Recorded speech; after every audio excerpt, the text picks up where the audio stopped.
Merci, Monsieur Folliot. Madame la ministre.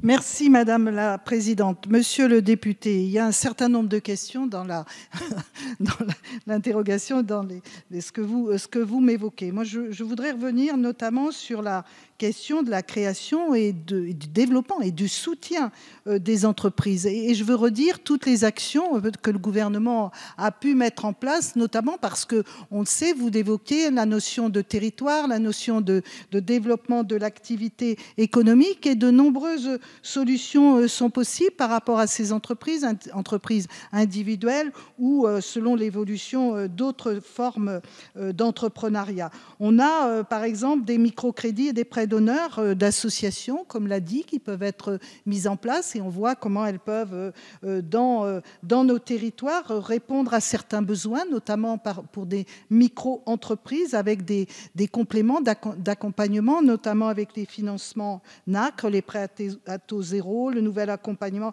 à la création et à la reprise d'entreprise. Je pourrais énumérer, ou bien des financements spécifiques dans les quartiers prioritaires, ou des dispositifs de garantie pour faciliter l'emprunt par Bpifrance ou la CIAGI, sans oublier des nombreux dispositifs, vous l'évoquiez, mis en place par les collectivités territoriales et notamment par les régions qui ont le développement économique comme compétence, ou bien également par des acteurs privés. Et pour embaucher également, pour recruter dans le cadre du plan pour l'emploi, je ne citerai que l'aide à l'embauche de 2 000 € par an par salarié qui est recruté, et en précisant que également, la moitié des entreprises ont bénéficié, environ, la moitié des entreprises ont bénéficié du CICE et du pacte de responsabilité qui était pour les TPE et les PME, et ainsi fait baisser le coût du travail. Et vous le savez, dans quelques